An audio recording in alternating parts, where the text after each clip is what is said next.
Cumprimentamos a todos com a paz de nosso Senhor e Salvador Jesus Cristo. Estamos iniciando mais um EBD na TV.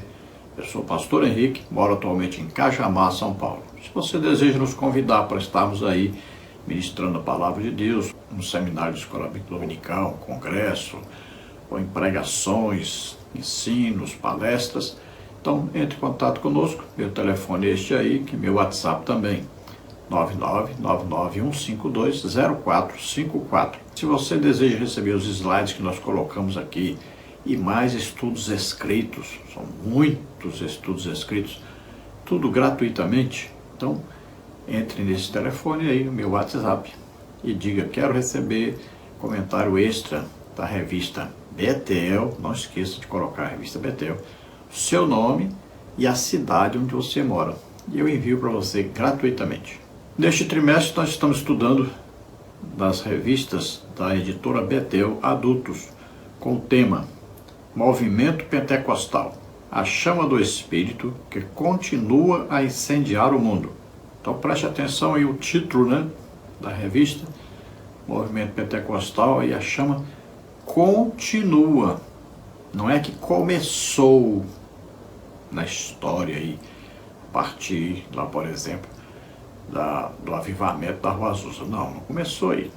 Começou em Atos dos Apóstolos, capítulo 2. A igreja começou ali, a verdadeira igreja, cheia do Espírito Santo, e nunca mais parou, nunca mais acabou. Tá?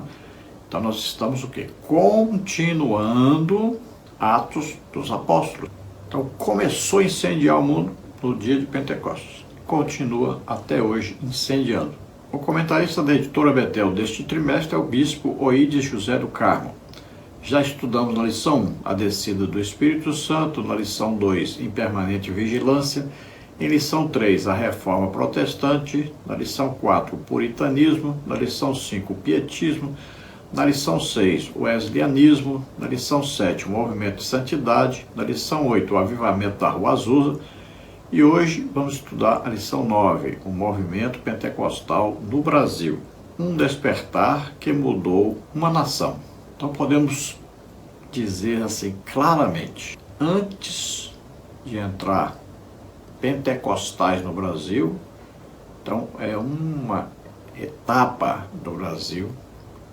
Depois que entraram os pentecostais no Brasil, é outra etapa do Brasil, completamente diferente. A influência do pentecostalismo no Brasil trouxe benefícios imensos para a nação.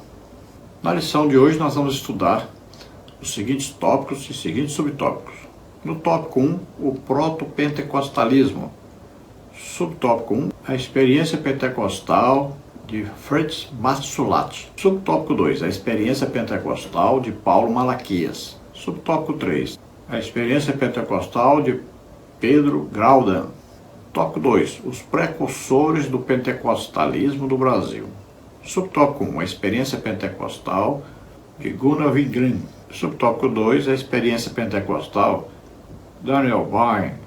Subtópico 3, a experiência pentecostal de Eline Petras. Tópico 3, o avivamento pentecostal no Brasil. Subtópico 1, a chegada dos missionários suecos em solo brasileiro. Subtópico 2, as primeiras chamas do avivamento. Subtópico 3, nasce a Assembleia de Deus no Brasil. Vamos procurar passar então por todos esses tópicos e subtópicos, estudando essa maravilhosa lição. O textuário da lição está em Atos capítulo 19, versículo 6, que diz: E impondo-lhes Paulo as mãos, veio sobre eles o Espírito Santo, e falavam línguas e profetizavam. Então aqui Paulo estava em sua terceira viagem missionária, chegou em Éfeso, ali o Apolo já tinha passado por ali. 12 pessoas, 12 homens, tinham se convertido ouvindo Apolo pregar. Ele convenceu a eles de que Jesus Cristo era o Messias, o Salvador. Então, quando Paulo vai conversar com eles, percebe que eles não são batizados com o Espírito Santo, porque eles não se alegravam, não falavam em línguas. Então, Paulo pergunta para eles: vocês são batizados em que batismo? E eles disseram: no batismo de João Batista. Então eles estavam entendendo que Paulo estava perguntando sobre o batismo nas águas, pelo qual eles passaram. Então Paulo diz, bom, o batismo de João Batista era para arrependimento de pecado. O batismo para a igreja é apenas o quê? Uma confirmação de que a pessoa já é salvo. Ele vai fazer um ritual ali, como se estivesse morrendo, né? Quando ele está debaixo d'água, ele está morrendo com Cristo. Quando ele sai da água, está ressuscitando com Cristo para uma nova vida. Então veja que o apóstolo Paulo, então, diz para eles, o batismo de João era para arrependimento. O crente não, o crente na hora que ele se converte, ele já tem o arrependimento. O Espírito Santo vem e convence do pecado, da justiça e do juízo. E ele se arrepende nesse momento. Então o batismo das águas para o cristão não é para arrependimento de pecados. Ele já está salvo, já se arrependeu. Nós batizamos pessoas que já são salvas, por isso não batizamos crianças, nem recém-nascidos, evidentemente. Então Paulo vai agora ministrar a eles o batismo correto, porque o batismo que Apolo os batizou é o batismo de João Batista, e não era também em nome do Pai, do Filho e do Espírito Santo. Então Paulo os batiza nas águas, né, em nome do Pai, do Filho e do Espírito Santo. Paulo impõe a mão sobre eles, ora, e eles recebem o batismo com o Espírito Santo. Aí falam em línguas, profetizam. Por quê? Era normal. No início da igreja não existia esse negócio de crente não ser batizado com o Espírito Santo. Isso era um absurdo. Veja lá que Filipe pregou em Samaria, as pessoas não eram batizadas com o Espírito Santo. Quando souberam disso em Jerusalém, mandaram imediatamente para lá os melhores apóstolos, Pedro e João, para orar por eles, para que eles recebessem o batismo com o Espírito Santo. Era inadmissível no início da igreja alguém não ser batizado com o Espírito Santo, dizer que é cristão, congregar junto com os irmãos cristãos e dizer que é cristão sem ser batizado com o Espírito Santo. Hoje se tornou uma coisa normal, são pessoas que ainda não se converteram corretamente. Esses sinais seguirão os que crerem, olha aí, falarão novas línguas. São batizados com o Espírito Santo, então não creram como deveriam crer, não entregaram suas vidas como deveriam ter entregue. Precisa então ser ministrado isso na igreja, ensinado, insistido, para que todos sejam batizados com o Espírito Santo. E o sinal, a evidência do batismo com o Espírito Santo é quando o crente fala em línguas. Então o Espírito Santo está no total controle, até da língua, que é o membro mais difícil de ser controlado do ser humano. Verdade aplicada. Cada membro do corpo de Cristo, à luz da palavra de Deus, deve cultivar o desejo de buscar mais de Deus para que a chama do Espírito não se apague. Então, cada membro do corpo de Cristo. Quando é que nós nos tornamos membros do corpo de Cristo? O dia que ouvimos a palavra de Deus, a pregação do Evangelho, falando a respeito de Jesus Cristo e sua obra salvífica. Jesus Cristo morrendo por nós na cruz, levando sobre ele nossos pecados, doenças, enfermidades, maldições, o juízo de Deus. Então, morrendo e ressuscitando. Nós vamos pregar isso é o Evangelho, é bem simples. A pessoa ouviu, creu, agora está salva, recebe o Espírito Santo, agora é filho de Deus, está no corpo de Cristo. O Espírito Santo o introduz no corpo de Cristo. Agora ele tem o Espírito Santo. Agora ele precisa passar por uma outra etapa, que é o batismo com o Espírito Santo, que é o revestimento de poder para que esse crente pregue o Evangelho. E Jesus disse que é necessário, é importante. E disse para os apóstolos, não saiam de Jerusalém, não saiam pregando, enquanto não receberem o revestimento de poder, enquanto não receberem o batismo com o Espírito Santo. Então todo crente deve ser conduzido, levado ao batismo com o Espírito Santo. Nós estamos falando o que diz a palavra de Deus, não é o achômetro, não é uma coisa que inventamos, está na palavra de Deus. É assim que se entende a palavra de Deus. Então todo crente deve ser batizado com o Espírito Santo. Todo líder da igreja deve orar para que todos recebam o batismo com o Espírito Santo. Olha, na casa de Cornélio ninguém ensinou sobre o batismo com o Espírito Santo. Só estava ouvindo Pedro pregar. Caiu sobre eles o Espírito Santo. Todos foram batizados. Aí Cornélio, que não era judeu, seus empregados, seus amigos, sua família. Olha lá, no dia de Pentecostes, todos que estavam ali, cerca de 120, todos batizados com o Espírito Santo. Olha esses 12 que Paulo orou por eles, todos batizados com o Espírito Santo. Olha lá, Pedro e João por Samaria, todos receberam o batismo com o Espírito Santo. É para todos. Se você não é batizado com o Espírito Santo, alguma coisa está errada na sua vida. Então se conserte, fale com Jesus. Vai lá, fale, converse com Jesus e diga: eu quero ser batizado com o Espírito Santo, eu desejo, eu quero, eu preciso. Pronto, eu fiz isso, entrei dentro do quarto e disse: só saio daqui batizado com o Espírito Santo. Fui orar de madrugadinha, pronto, comecei a falar em línguas. Então Deus quer que você tenha um propósito, um desejo realmente sincero de ser filho de Deus, entregar sua vida totalmente a Deus. Aí você recebe o batismo com o Espírito Santo. Entregue-se totalmente nas mãos de Deus. Deseje ganhar almas, falar de Jesus para as pessoas, compartilhar Jesus com as outras pessoas. Textos de referência, Atos 19, de 1 a 5.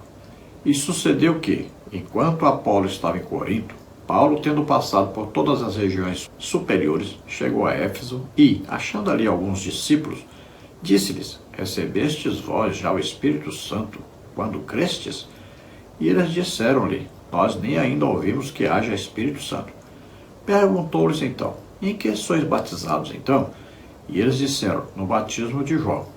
Mas Paulo disse: certamente João batizou com o batismo do arrependimento, dizendo ao povo que cresce no que após ele havia de vir, isto é, em Jesus Cristo.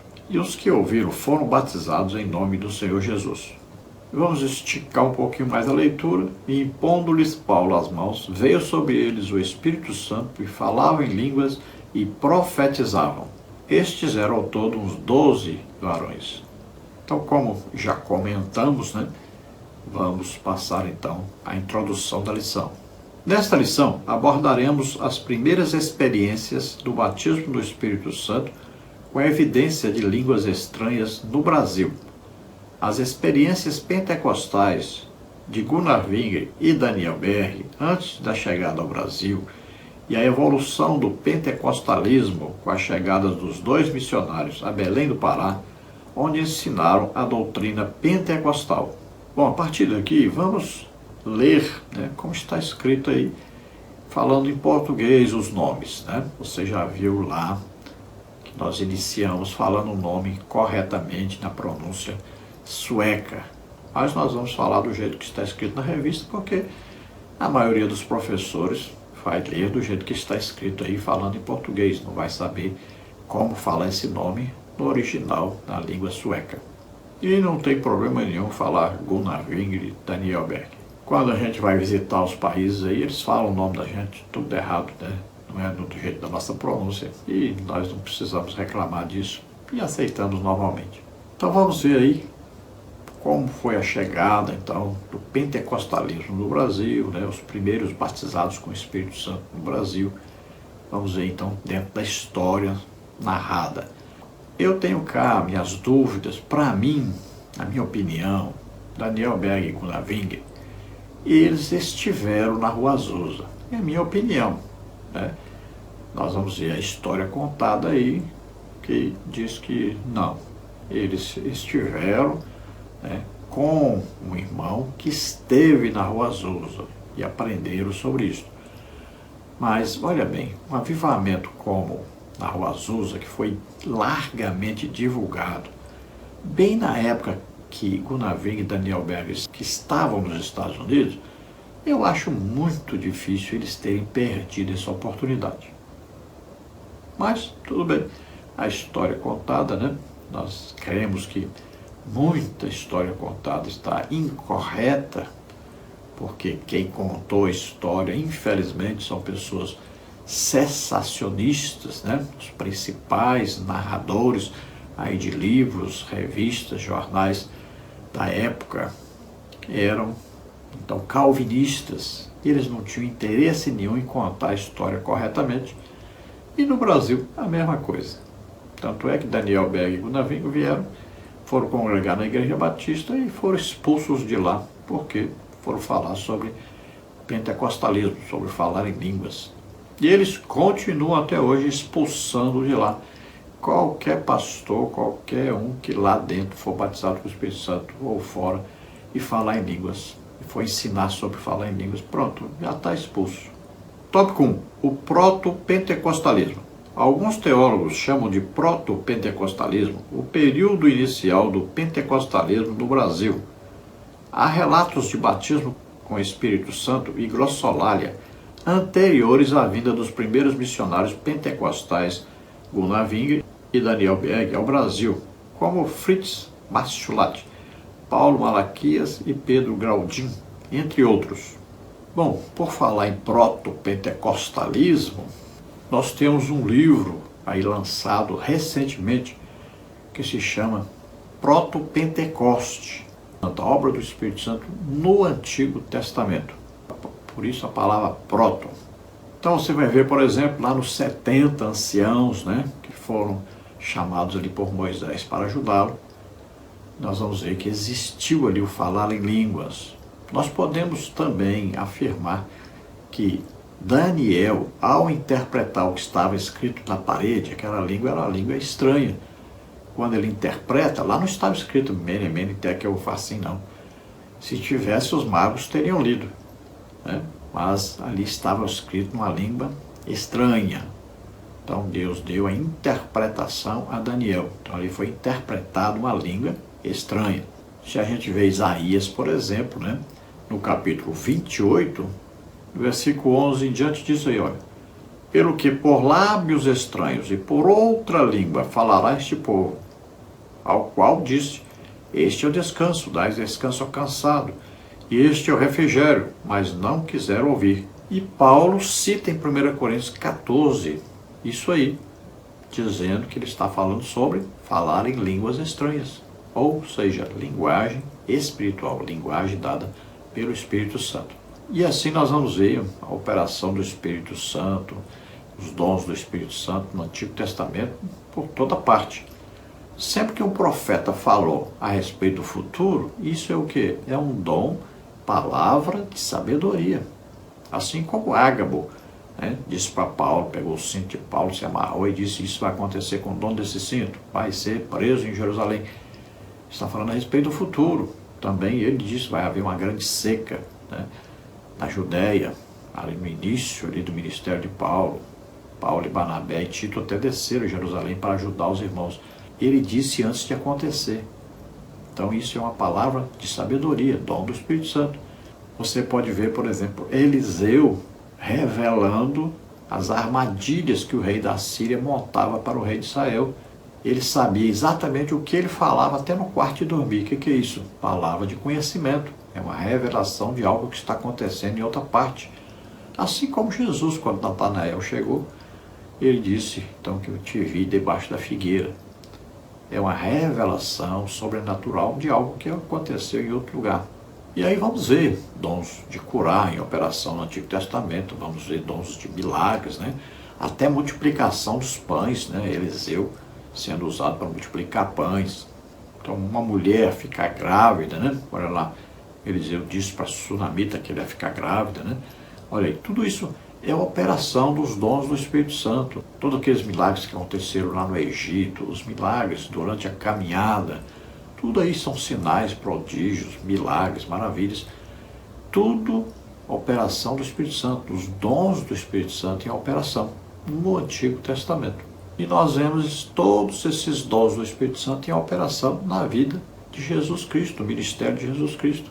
Depois vemos através de Estevão, de Filipe, de Pedro, de Paulo e de muitos outros irmãos. Tudo isso operações sobrenaturais do Espírito Santo.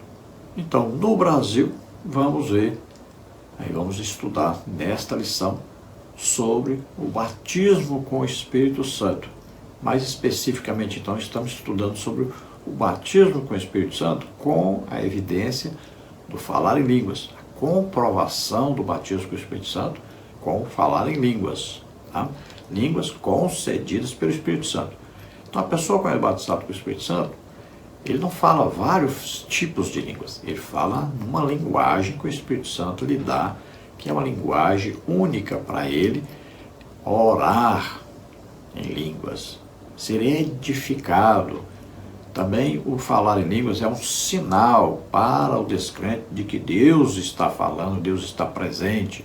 Então a oração do crente aí ninguém entende, é para ninguém entender mesmo. A pessoa fala, mas ninguém está entendendo. É para ninguém entender mesmo. O apóstolo Paulo explica em 1 Coríntios 14 sobre isso, dizendo que nós estamos falando em línguas, língua do batismo com o Espírito Santo, que eu estou falando. Essa linguagem só Deus entende, é para nós orarmos, sermos edificados, principalmente, esta é a função dessas línguas. Então todo crente deve orar em língua, todo dia, a língua do batismo com o Espírito Santo, para você ser edificado, fortalecido. Se você deseja receber um dom do Espírito Santo, comece a orar em línguas, ore muito em línguas. Eu oro todo dia, de 2 a 3 horas em línguas, todo dia. Recebi dons de curar, recebi dons de variedade de línguas, que é um dom que capacita nós, então, de falarmos, além da língua do batismo com o Espírito Santo, outros tipos de línguas.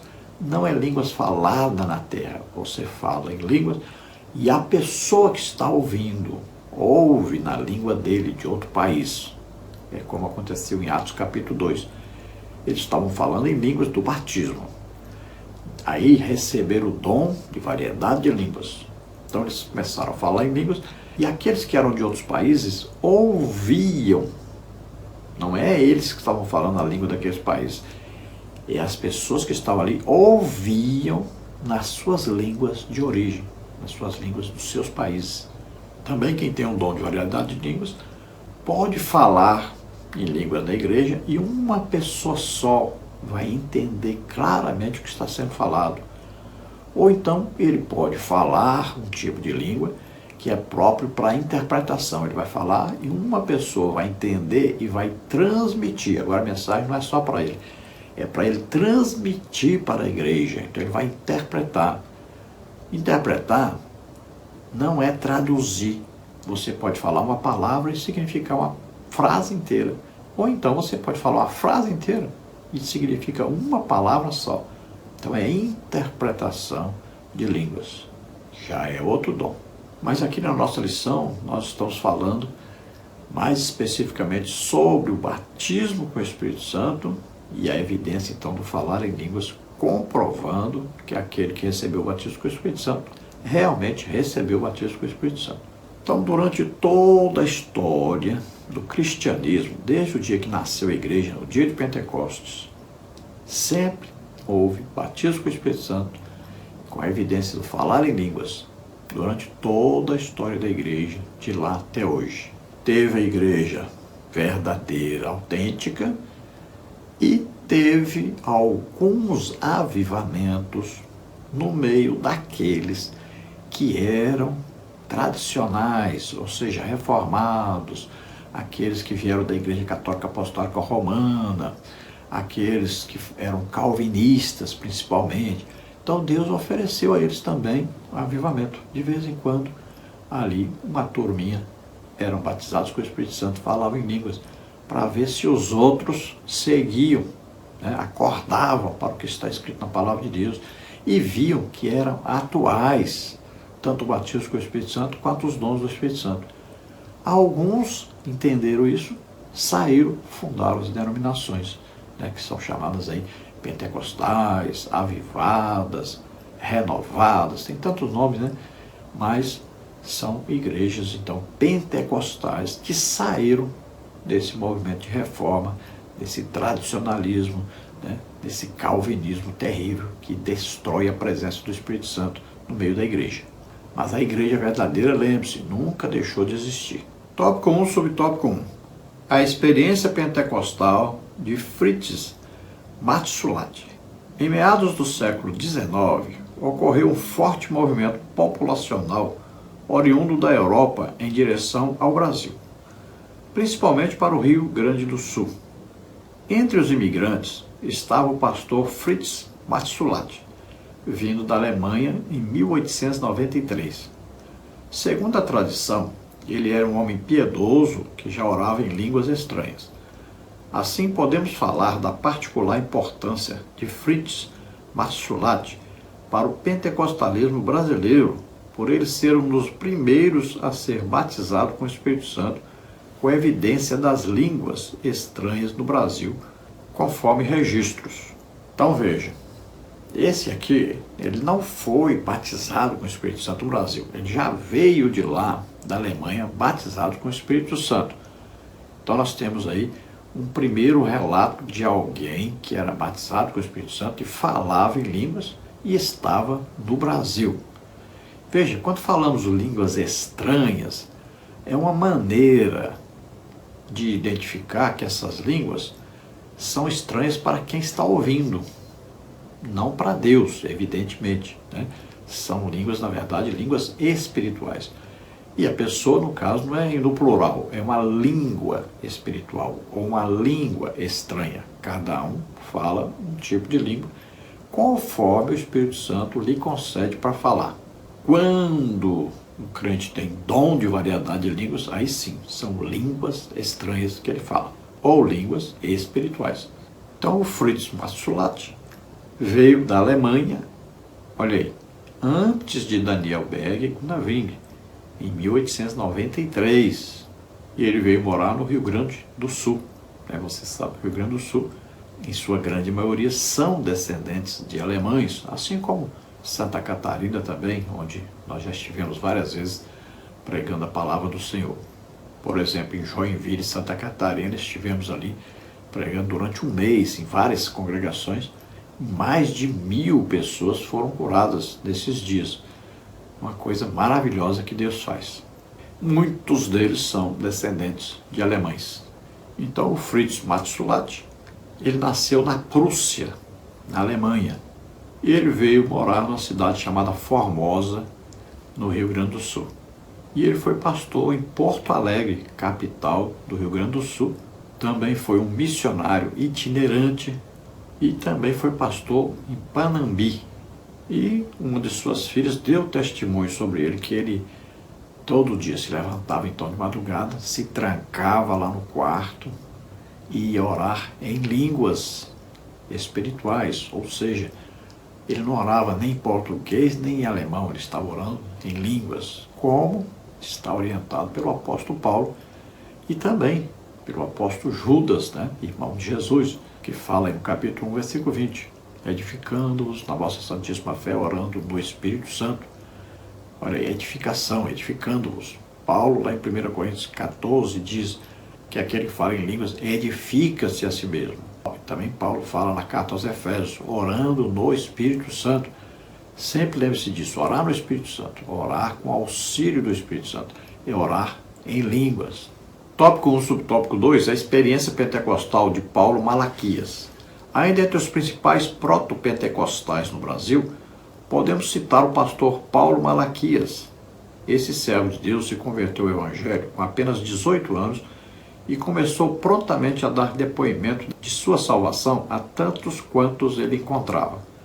Malaquias, então pastor da Igreja Batista de Ramada, no município de Ijuí, Rio Grande do Sul, teve uma experiência pentecostal em 1908.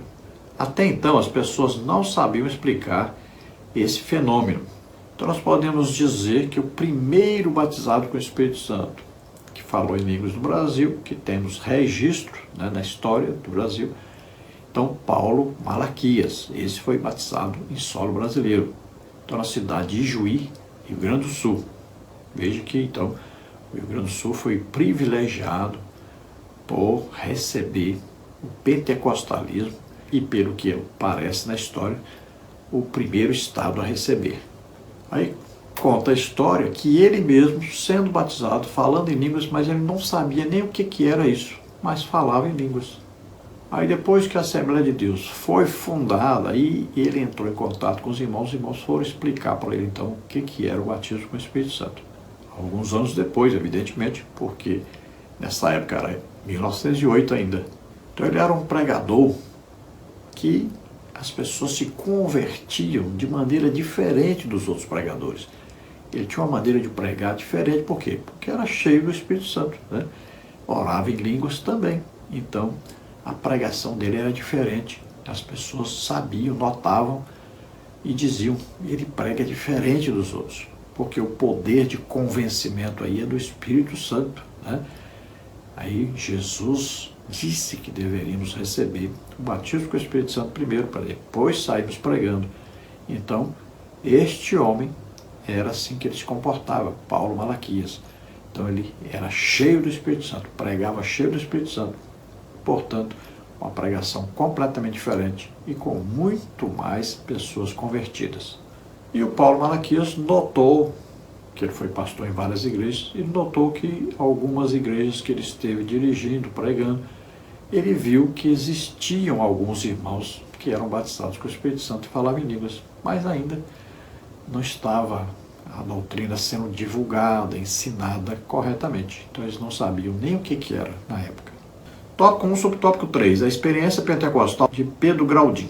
Pedro Graudin nasceu em Riga, Letônia, e sempre se aplicou ao Evangelho.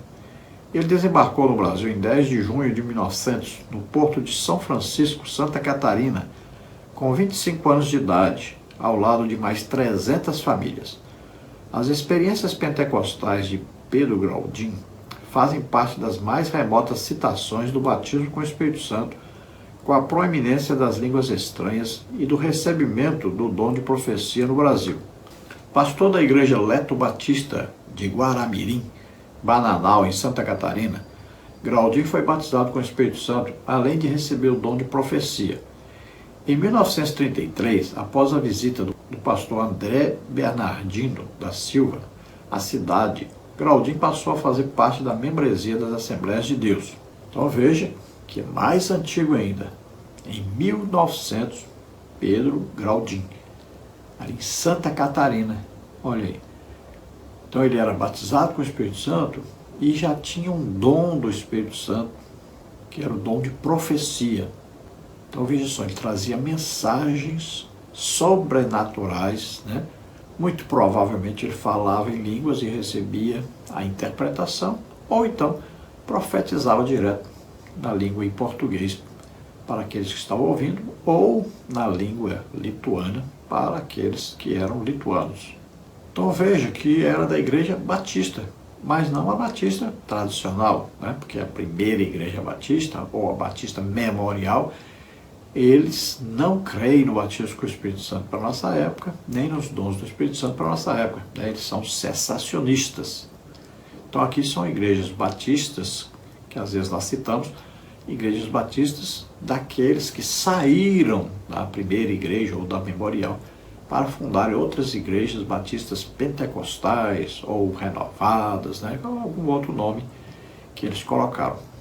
O pastor André Bernardino, ele foi enviado por Gunnar Wingre para Santa Catarina em 1931 e ele foi para a cidade de Itajaí e ele teve um problema sério de tuberculose e, segundo narra a história, muitas vezes, né, ele estava orando em línguas e Deus falava com ele mesmo, através dele mesmo.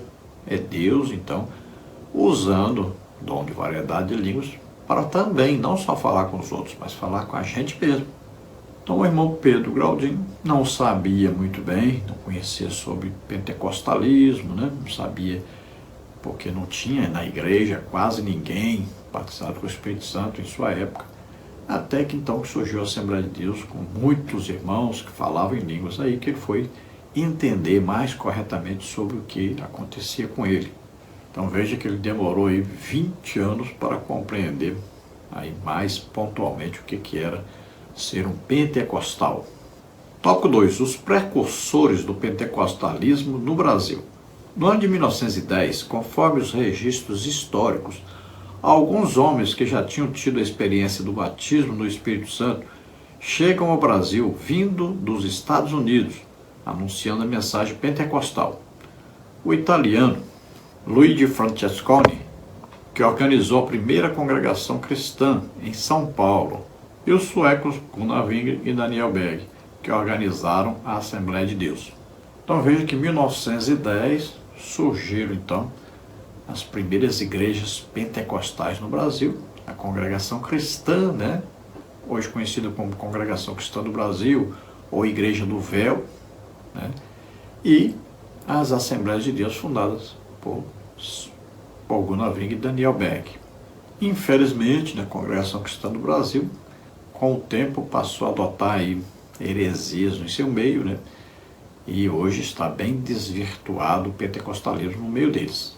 Invocaram com o tal do ósculo santo, invocaram com o tal do véu, passaram a acreditar que o batismo salva as pessoas, aí querem batizar as pessoas somente no nome de Jesus, pregam quase que exclusivamente para membros da Assembleia de Deus, para retirá-los, né, da Assembleia de Deus, colocar para lá, aí batizam a pessoa de novo nas águas, aí dizem que não existe esse negócio de pastor, né? É umas coisas assim esquisitas. A Bíblia é tão clara, né? Efésios 4:11 diz lá, os ministérios que Jesus coloca na igreja, apóstolos, profetas, né, evangelistas, pastores e mestres, mas para eles não existe pastor, para eles não existe dízimo. Então quem conhece mesmo sabe que é uma seita, na verdade. Virou uma seita, infelizmente. O seu fundador, Francesconi, foi diácono na igreja presbiteriana lá na Itália. Depois passou a frequentar a missão americana. E aí dirigiu a igreja, depois veio para o Brasil. Então ali no bairro do Brás, em São Paulo, ele fundou a Congregação Cristã, conhecida como Congregação Cristã do Brasil, ou a maioria das pessoas com a Congregação Cristã do Véu. Aí o Francesconi saiu do Brasil, foi para o Panamá e deixou a igreja aqui na mão de pessoas inexperientes que não tinham conhecimento correto da Palavra de Deus. Aí virou hoje o que é a Congregação Cristã do Brasil, conhecida como uma seita, na verdade. Então eles dizem que a salvação só está na Igreja Cristã do Brasil, chama as outras igrejas de sectárias, não reconhece então o batismo nas águas das outras igrejas evangélicas. Então eles dizem que o batismo dos outros não vale, porque tem que falar assim na hora do batismo. Tem que dizer assim, em nome do Senhor Jesus, eu te batizo em nome do Pai, do Filho e do Espírito Santo. Se não disser exatamente essas palavras, a pessoa não foi batizada corretamente, o batismo não serve.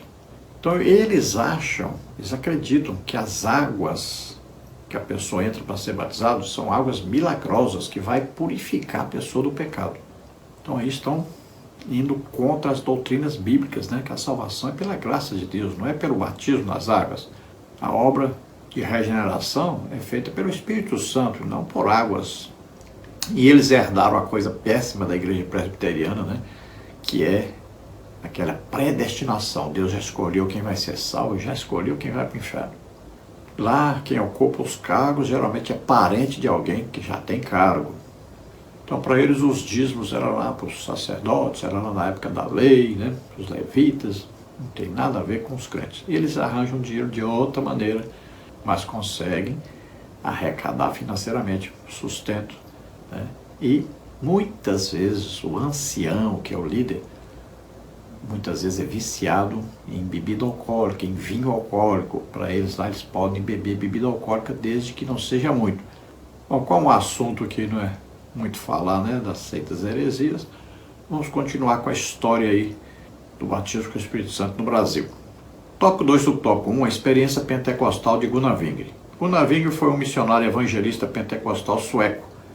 Em novembro de 1909, numa conferência realizada na primeira igreja batista sueca de Chicago, Gunnar passou pela experiência do batismo com o Espírito Santo e do falar em línguas, experiência que ele relatou com particularidades do Diário do Pioneiro. Em carta referida no Diário do Pioneiro, datada de 1º de abril de 1930, que está registrada na história de 2018, página 18, Winger relata ter sido direcionado por uma irmã ao batismo com o Espírito Santo. Na carta, Winger descreve que foram as irmãs que intercederam a Deus para que ele pudesse receber a promessa. Então veja que no diário, né, de Gunaving, ele diz aí que em 1930 ele recebeu o batismo com o Espírito Santo. Ele diz que foi orientado por uma irmã para que ele buscasse, cresce no batismo com o Espírito Santo, e assim ele recebeu. Um jornal chamado Boa Semente, né? E ele fala sobre isso, sobre o batismo com o Espírito Santo, sobre a prática pentecostal. E ele fala que realmente o falar em línguas é a comprovação, a evidência, o sinal externo do batismo com o Espírito Santo. Tópico 2, subtópico 2. A experiência pentecostal de Daniel Berg. Daniel Berg foi pastor pentecostal na Suécia e, juntamente com Vingre, iniciou um movimento que deu origem às Assembleias de Deus no Brasil.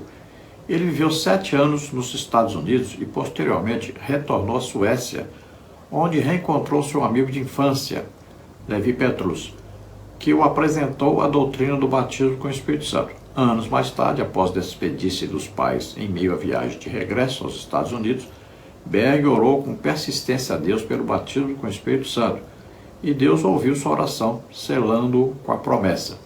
Então veja que tanto Gunnar Ving quanto Daniel Berg, eles dão testemunho de que receberam o batismo com o Espírito Santo. Então Gunnar Ving, através de uma irmã, quem sabe uma irmã que estava visitando a Igreja Batista, né? Ou estava infiltrada por Deus ali, né? Para falar do batismo com o Espírito Santo com aqueles irmãos. Já o Daniel Berg ouviu então de Levi Petrus, lá na Suécia, falar sobre o batismo com o Espírito Santo. Ele já tinha estado então na Rua Azusa, ele aprendeu sobre isso na Rua Azusa. E o Daniel Berg falando com ele, então ele comunicou ao Daniel Berg sobre o batismo com o Espírito Santo, e o Daniel Berg começou a orar sobre isso até que recebeu o batismo com o Espírito Santo também. E ele disse que recebeu na viagem de volta da Suécia para os Estados Unidos. Ele já havia morado nos Estados Unidos, foi para a Suécia, então lá ouviu falar sobre o batismo com o Espírito Santo, voltou na viagem de volta, então ele orou insistentemente e recebeu o batismo com o Espírito Santo. Então veja que era 1909. Tópico 2 sobre tópico 3, a experiência pentecostal de Levi Petrus. O pastor sueco Levi Petrus desempenhou um papel decisivo na formação e no desenvolvimento do movimento pentecostal em seu país. O empenho do pastor Levi Petrus foi determinante para impulsionar o desenvolvimento da liderança nas Assembleias de Deus no Brasil, uma vez que ele influenciou diretamente o pastor Daniel Berg com a doutrina pentecostal.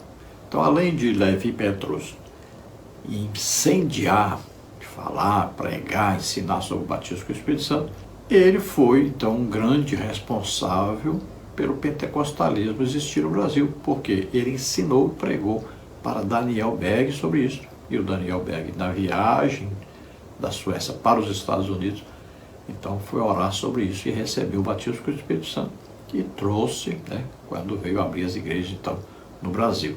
E veja que Levi Petrus era o principal mantenedor. Ele dirigiu uma igreja grande, principal lá, e ele então foi quem patrocinava o trabalho missionário no Brasil, ajudando Daniel Berg.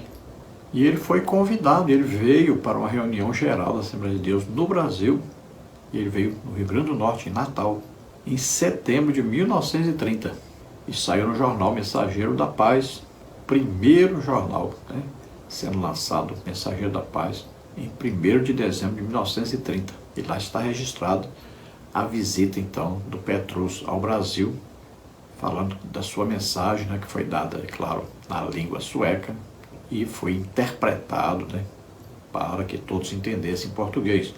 Não sabemos se foi o próprio Daniel Berg que interpretou ou outro irmão que era descendente de suecos que estava já congregando no Brasil. Tópico 3, o avivamento pentecostal no Brasil. No Brasil, a chama pentecostal se expandiu com mais rapidez e intensidade a partir do trabalho desenvolvido pelos missionários suecos Daniel Berg e Gunnar Ving, que vieram dos Estados Unidos. Os missionários se instalaram em Belém do Pará, dando início à história das Assembleias de Deus no Brasil. Então nós vemos que no Brasil a chama pentecostal desenvolveu até mais do que os outros países. Então foi muito fácil, né? Foi muito receptiva a mensagem no Brasil. O brasileiro é expansivo, né? E recebe todos os estrangeiros, recebe muito bem, trata muito bem. Então Daniel Berg e Gunnar Ving trouxeram a mensagem e começaram então a serem ouvidos, e as pessoas começaram então a desejarem receber o batismo com o Espírito Santo, falar em línguas. Então a igreja foi crescendo e rapidamente então se desenvolveu, a ponto de hoje nós temos aí provavelmente 40% hoje de evangélicos no Brasil. Dentre esses 40%, 30% são pentecostais. Isso, é claro, acreditamos ser assim. Pode ser mais do que isso. Tópico 3 sobre tópico 1. A chegada dos missionários suecos em solo brasileiro. Os missionários Daniel Berg e Gunnar Wingre, debaixo da mensagem profética de que ambos pregariam o evangelho numa terra desconhecida, denominada Pará, foram até uma biblioteca a fim de pesquisar o lugar citado por Deus na profecia. Após constatar que se tratava de um estado do norte do Brasil, eles desembarcaram em solo brasileiro em novembro de 1910, incendiados pela chama pentecostal. Assim, logo surgiria um movimento que mudaria a realidade espiritual do país. Então, os missionários Daniel Berg e Gunnar Wingre ouviram uma profecia, falando para eles irem para um lugar chamado Pará. Eles nem sabiam onde era, nem sabiam que existiam. Foram consultar, então, olharam os mapas e viram que Pará era um estado do país Brasil. Então eles vieram, o navio que tinha por nome Clemente, vieram, desembarcaram em Belém do Pará. E eles dizem que a língua falada no Brasil foi uma língua que eles ouviram lá nos Estados Unidos, quando receberam a mensagem profética para virem para o Pará.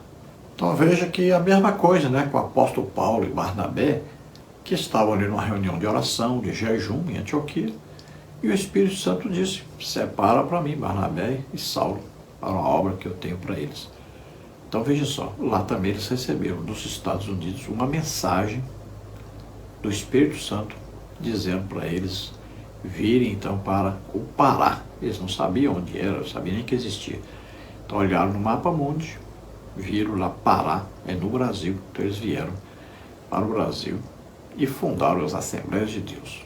Tópico 3 sobre tópico 2, as primeiras chamas do avivamento. Os missionários suecos Daniel Berg e Gunnar Wingre foram acolhidos no porão da primeira igreja batista e lá pregaram sobre a doutrina pentecostal. E isso fez com que as irmãs Celina Albuquerque e Maria Nazaré não somente crescem, mas também permanecessem em oração até que Deus as batizasse com o Espírito Santo, como aconteceu em Atos 2,39. Foi então que em junho de 1911, a 1h da manhã de uma quinta-feira, na rua Siqueira Mendes, 67, na cidade de Belém, a irmã Celina Albuquerque foi batizada com o Espírito Santo enquanto orava. Esse fato gerou uma discussão na igreja que culminou na expulsão de 19 membros, inclusive de Wingre e Berg. Então veja, os irmãos Daniel Berg e Gunnar Wingre, quando chegaram ao Brasil, eles precisavam de um lugar para ficar e dinheiro eles não tinham. Então eles foram acolhidos por uma igreja batista, que era uma igreja batista tradicional, memorial, primeira igreja batista, que para eles havia cessado esse negócio de batismo com o Espírito Santo, falar em línguas, dons do Espírito Santo para eles, só para a época dos apóstolos.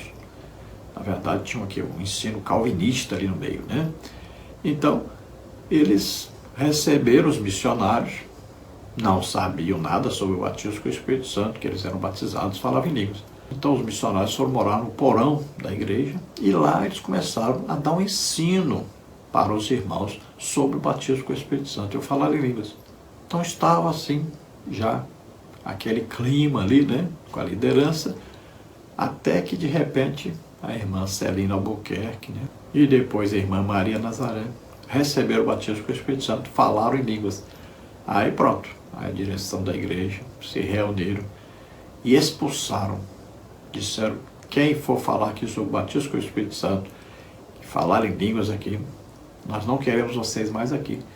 Então saíram 19 membros da igreja, junto com Daniel Berg e Gunnar Wingre. E aí então é que foi surgir a Assembleia de Deus. Eles estavam já com 7 meses ali morando no porão, dando ensino sobre batismo com o Espírito Santo, falar em línguas. E aí então foram expulsos e fundaram as Assembleias de Deus. Tópico 3 sobre tópico 3. Nasce a Assembleia de Deus no Brasil. Após o seu surgimento em Belém do Pará, em 1911, a princípio como missão da fé apostólica, nenhuma denominação evangélica teve um crescimento tão acelerado e significativo como a Assembleia de Deus. Em pouco tempo, a missão que nasceu em Belém do Pará alcançou muitas vilas e cidades até chegar aos grandes centros urbanos do Brasil e se tornar a maior denominação pentecostal do mundo. Então, o primeiro nome da igreja foi Missão da Fé Apostólica. Veja bem por que eu acredito que Daniel Berg e Gunnar Wing estiveram na Rua Azusa.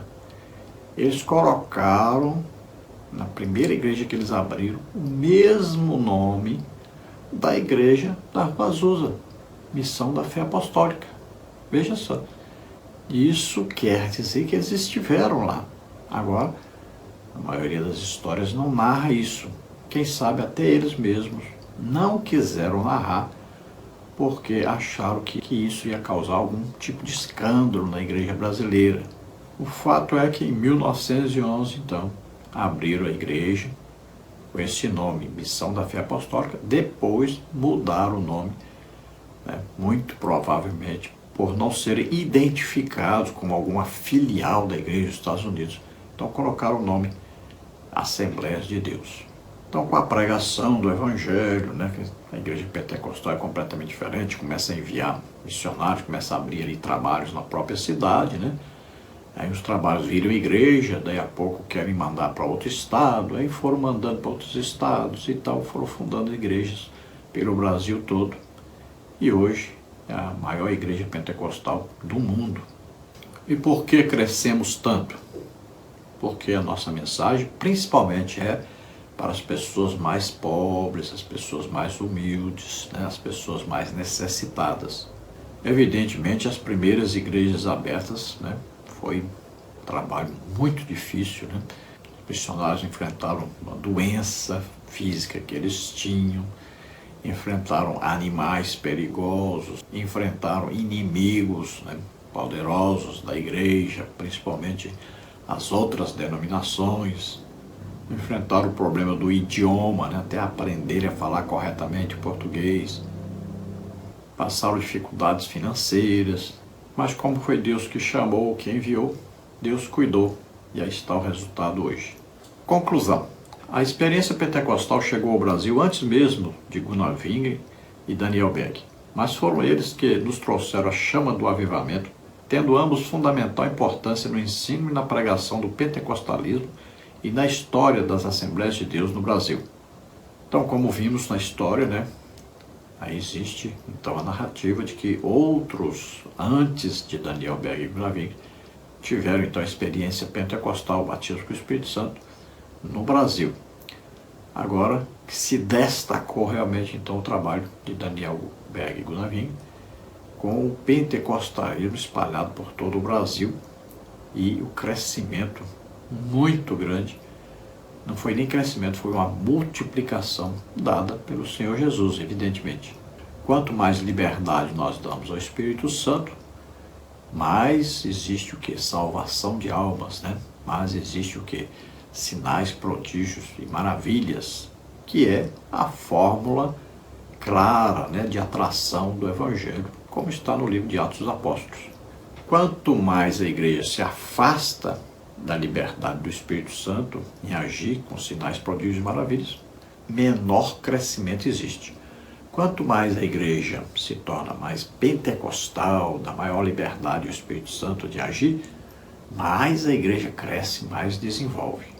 Nós estamos, na atualidade, caminhando para um decrescimento, na verdade.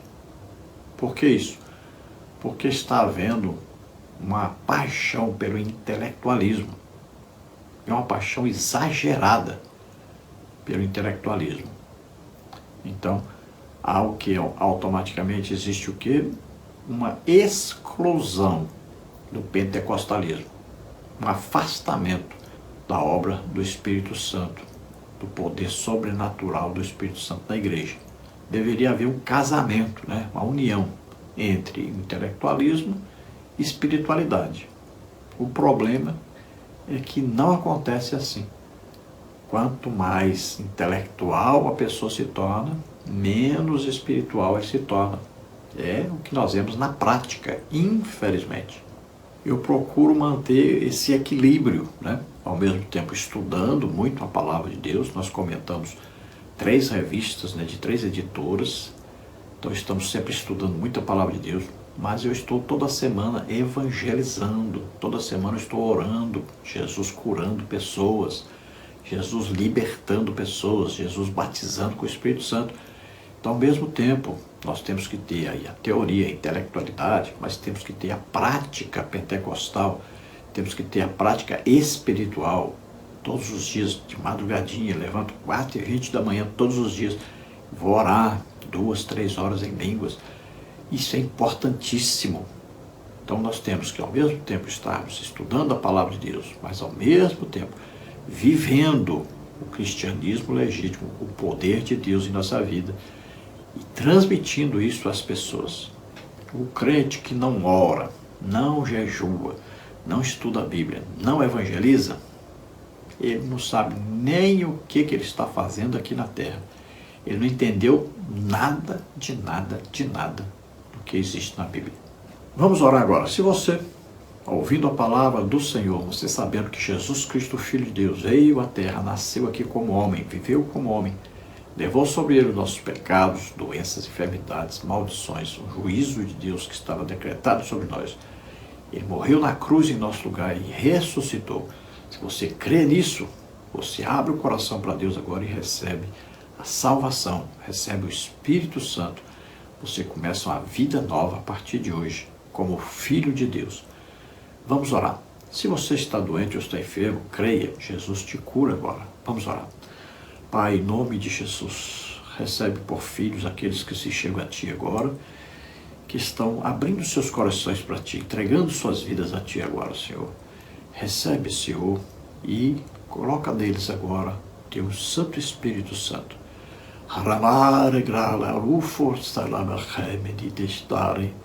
Ame ao Senhor, se agrade do Senhor, da presença do Senhor. Se entregue totalmente agora e já receba não só a presença do Espírito Santo, mas receba também o batismo com o Espírito Santo, o revestimento de poder.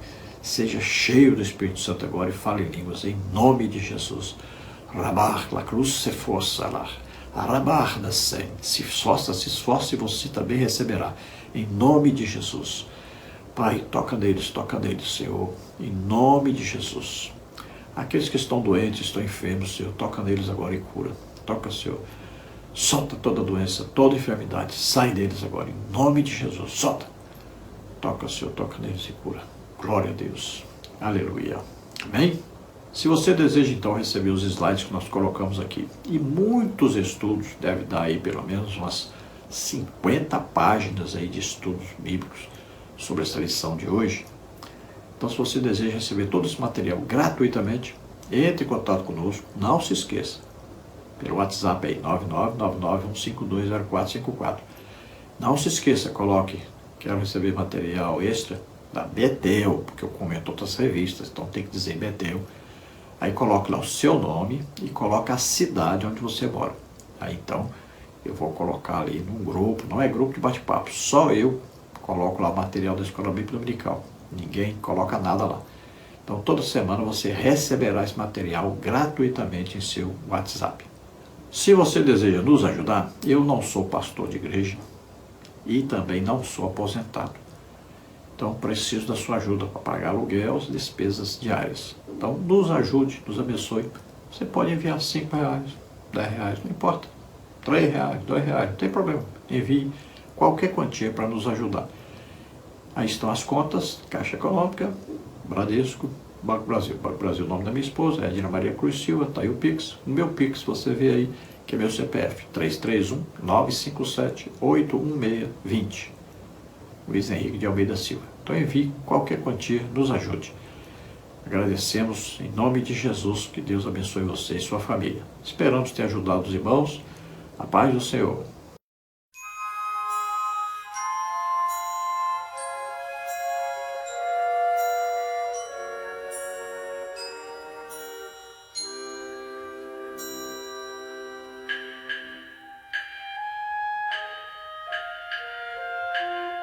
Saúdo os amados irmãos com a gloriosa paz de nosso Senhor e Salvador Jesus Cristo. Estamos convidando a todos os irmãos a participarem conosco do encontro do portal Escola Dominical 2025. Ele vai se realizar no dia 13 de março na FAESP, a Faculdade Evangélica de São Paulo, que é o templo antigo da Igreja Evangélica Assembleia de Deus, Ministério do Belém, na Rua Conselheiro Cotegipe 273. Entre no site do portal Escola Dominical, portal faça a sua inscrição e participe conosco. O dia 13 é o dia da abertura do Congresso Nacional da Escola Dominical.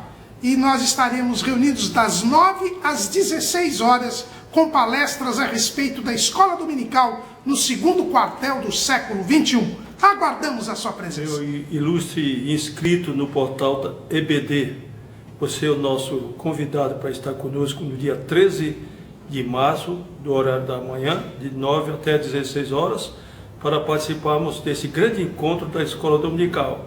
Nós teremos na sequência o encontro nacional, o Congresso Nacional, mas pela manhã aproveitaremos o dia para falarmos a respeito da Escola Dominical, temas que são apropriados, próprios para você entender e somar conosco nesse projeto que nós temos apresentado do portal da Escola Dominical. Um abração, desde já, até lá. A paz do Senhor Jesus. Cumprimento nossos amados irmãos e amigos, com paz do Senhor, com muita alegria, estamos convidando nossos amados irmãos para o nosso Congresso de Escola Dominical, no dia 13 de março, das 9 da manhã às 16 horas. Estaremos durante esse dia discutindo vários assuntos relativo ao ensino da escola dominical. O interesse de Deus e o nosso é que tenhamos um crescimento espiritual através do conhecimento da palavra de Deus. Já pedimos aos irmãos que já orem em favor desse trabalho e nos dê a honra da sua presença. Pode trazer dúvidas, fazer perguntas, enfim, se relacione conosco e nós teremos um trabalho abençoado para a glória de Deus e para a nossa edificação na fé. Deus nos abençoe.